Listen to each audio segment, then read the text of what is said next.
माता शबरी की कथा। बात भगवान राम के जन्म से पहले की है, जब भील आदिवासी कबीले के मुखिया अज के घर बेटी पैदा हुई थी।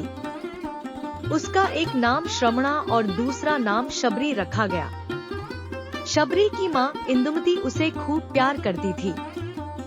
बचपन से ही शबरी पशु पक्षियों की भाषा समझकर उनसे बातें करती और जब शबरी की माँ उसे देखती तो कुछ समझ नहीं पाती थी।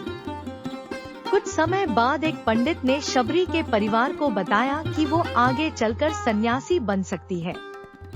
इस बात का पता चलते ही शबरी के पिता ने उसका रिश्ता तय कर दिया। जैसे ही शादी का दिन नजदीक आया, शबरी के घर वालों ने खूब सारी बकरियां और अन्य जानवर घर के पास लाकर बांध दिए। एक दिन शबरी का माँ जब उसके बाल बना रही थी तो उसने माँ से पूछा, इतने सारे जानवर हमारे घर क्यों लाए गए हैं? माँ ने जवाब दिया, बेटी, तुम्हारा विवाह होने वाला है, इसलिए हम लोगों ने इनका इंतजाम बलि के लिए किया है। तुम्हारी शादी के दिन ही बलि प्रथा होगी और फिर इनसे स्वादिष्ट भोजन बनाकर सबको परोसा जाएगा। यह सब सुनकर शबरी दुखी हो गई। काफी देर तक शबरी ने उन जानवरों को आजाद करने के बारे में सोचा। सोचते सोचते शबरी के मन में हुआ कि अगर ये जानवर यहाँ नहीं होंगे तो इनकी बलि रुक सकती है। ऐसा नहीं हुआ तो मेरे घर से कहीं चले जाने पर ही यह बलि रुकेगी। जब मैं ही नहीं रहूंगी तब न विवाह होगा और न ही बलि प्रथा। इससे मासूम जानवर बच जाएंगे। इसी सोच के साथ जानवरों को रखी गई जगह पर शबरी पहुंची। उसने सोचा कि उन्हें खोल देती हूँ, लेकिन वो ऐसा नहीं कर पाई। उसके बाद शबरी जंगल की तरफ भागने लगी। भागते भागते शबरी ऋषिमुख पर्वत पहुंच गई। वहां करीब 10,000 ऋषि रहा करते थे। शबरी को लगा कि वो भी इसी जंगल में किसी तरह ऋषि मुनियों की सेवा करके अपना जीवन जी लेगी। वो चुपचाप उसी जंगल में एक हिस्से में किसी तरह से रहने लगी। शबरी रोजाना ऋषि मुनियों की झोपड़ी के आगे झाड़ू लगाती और हवन के लिए लकड़ियां भी लाकर रख देती। ऋषि मुनियों को समझ नहीं आ रहा था कि जंगल में उनके काम अपने आप कैसे हो रहे हैं। एक दिन शबरी को किसी ऋषि ने देख लिया। उसे देखते ही उसका परिचय पूछा। जैसे ही शबरी ने बताया कि वो भील आदिवासी परिवार से संबंध रखती है तो उसे ऋषियों ने खूब डांट लगाई। शबरी को इस बात का बिल्कुल भी पता नहीं था कि उसकी जाति छोटी है और उसे ऋषियों द्वारा जाति की वजह अपमान सहन करना पड़ेगा। इतना सब होने के बाद भी शबरी हर ऋषि मुनि के दरवाजे पहुंचती और उनके आंगन में झाड़ू लगाकर उनसे गुरु दीक्षा देने के लिए कहती। हर कोई शबरी को उसकी जाति की वजह से अपने आश्रम से भगा देता था। ऐसा होते होते काफी समय बीत गया। उसके बाद शबरी मतंग ऋषि की कुटिया में पहुंची। वहां पहुंचकर मतंग ऋषि को शबरी ने बताया कि वो उनसे गुरु दीक्षा लेना चाहती है। उन्होंने खुशी खुशी उसे अपने गुरुकुल में रहने दिया और भगवान से जुड़ा ज्ञान देते रहे। शबरी ने भी अपने गुरु मतंग ऋषि की सेवा करने में कोई कसर नहीं छोड़ी। वो गुरुकुल के भी सारे काम करती थी। शबरी से खुश होकर मतंग ऋषि ने उसे बेटी मान लिया था। समय के साथ मतंग ऋषि का शरीर बूढ़ा हो गया। उन्होंने एक दिन शबरी को अपने पास बुलाया और कहा, बेटी, मैं अपना देह त्यागना चाह रहा हूँ। बहुत साल हो गए इस शरीर में रहते रहते। शबरी ने दुखी मन से कहा, आपके ही सहारे मैं इस जंगल में रह पाई हूँ। आप ही चले जाएंगे तो मैं जीकर क्या करूँगी? आप अपने संग मुझे भी ले जाइए, मैं भी देह त्याग दूंगी। मतंग ऋषि ने जवाब दिया, बेटी, तुम्हें चिंता करने की जरूरत नहीं है। राम तुम्हारी चिंता करेंगे और ध्यान भी रखेंगे। शबरी ने राम का नाम सुनने के बाद पूछा, वो कौन है और उन्हें मैं किस तरह से ढूंढूंगी?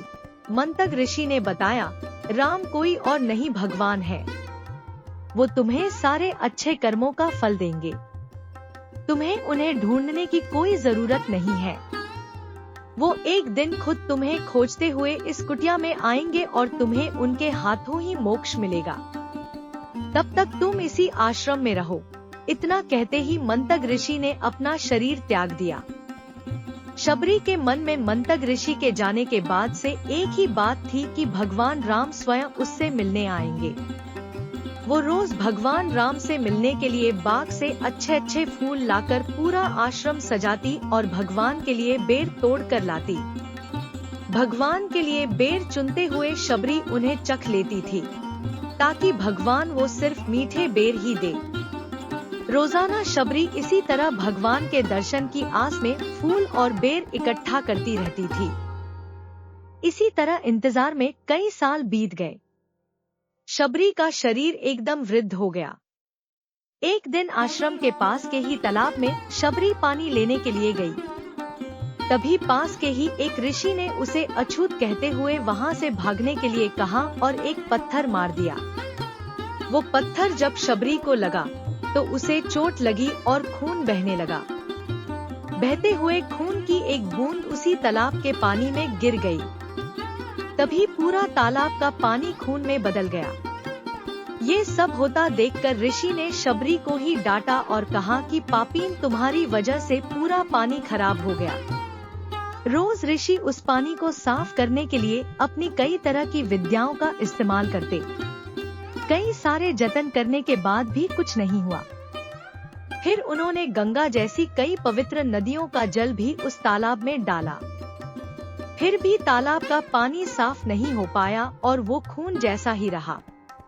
कई सालों तक तालाब के पानी को साफ करने की कोशिश के बाद भी कुछ काम नहीं आया, तो ऋषि ने थककर सब कुछ छोड़ दिया। इस घटना के कई सालों के बाद भगवान राम अपनी पत्नी सीता के हरण के बाद उन्हें ढूंढते हुए उसी तालाब के पास पहुँचे। ऋषि मुनियों ने उन्हें पहचान लिया। भगवान को वहां देखकर ऋषियों ने तालाब का पानी साफ करने के लिए भगवान को अपने पैर उसमें डालने के लिए कहा, लेकिन पानी जैसे का तैसा ही था। ऋषि मुनियों ने भगवान से भी कई अन्य जतन करवाए, लेकिन वो पानी जस का तस खून जैसा ही रहा।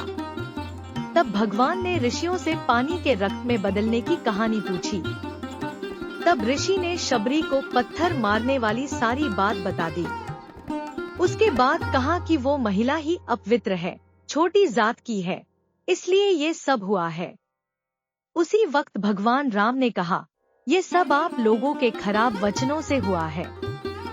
शबरी को इस तरह के शब्द बोलकर आप लोगों ने उसे नहीं, बल्कि मेरे दिल को घायल किया है। इसी घायल दिल के रक्त का प्रतीक यह तालाब का लाल पानी है। आगे भगवान राम बोले, कहाँ है वो माई, मैं उनसे मिलना चाहता हूँ। तब तक शबरी उसी तालाब के पास पहुँच जाती है। इस दौरान शबरी के पैर को ठोकर लगती है और कुछ धूल उस तालाब में गिर जाती है। तभी सारा पानी साफ हो जाता है। भगवान सबसे कहते हैं कि देखिए, आप लोगों ने क्या कुछ नहीं किया, लेकिन पानी साफ नहीं हो पाया। अभी सिर्फ इनके पैर की थोड़ी सी धूल ने ही तालाब का पानी साफ कर दिया। भगवान राम को शबरी पहचान चुकी थी। उन्हें प्रणाम करके शबरी ने कहा, भगवान, आप मेरे साथ कुटिया में चलिए। भगवान भी खुशी खुशी शबरी के साथ चल पड़े। फूलों से शबरी ने भगवान राम का स्वागत किया। वो सीधे बेर तोड़ने के लिए बाग गई और चकचक कर उनके लिए बेर लेकर आई। उन्होंने बड़े ही प्यार से भगवान राम और उनके भाई लक्ष्मण को बेर दिए। भगवान राम ने भी उतने ही प्यार से उन बेर को खाना शुरू किया। तभी बेर देखकर मुंह बनाते हुए लक्ष्मण ने कहा, भैया ये बेर जूठे हैं, इन्हें आप कैसे खा सकते हैं? भगवान ने जवाब दिया, लक्ष्मण, ये जूठे नहीं बल्कि बहुत मीठे हैं। शबरी माई हम सबके लिए ये बहुत प्यार से तोड़ कर लाई हैं। इतना कहकर भगवान राम प्यार से उन बेर को खाने लगे। भगवान ने जाते हुए शबरी माई से कहा, आप मुझसे जो चाहे वो मांग सकती हैं। शबरी ने उन्हें कहा, मतंग ऋषि के कहने पर मैं आज तक सिर्फ आपके दर्शन करने के लिए जी रही थी। अब आप मुझे मोक्ष प्रदान कीजिए। मैं अपना शरीर आपके सामने ही त्यागूंगी। उसी वक्त शबरी ने अपना शरीर त्याग दिया।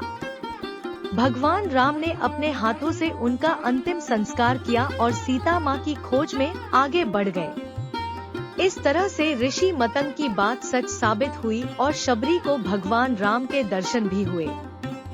तभी से भगवान राम को शबरी के राम भी कहा जाने लगा।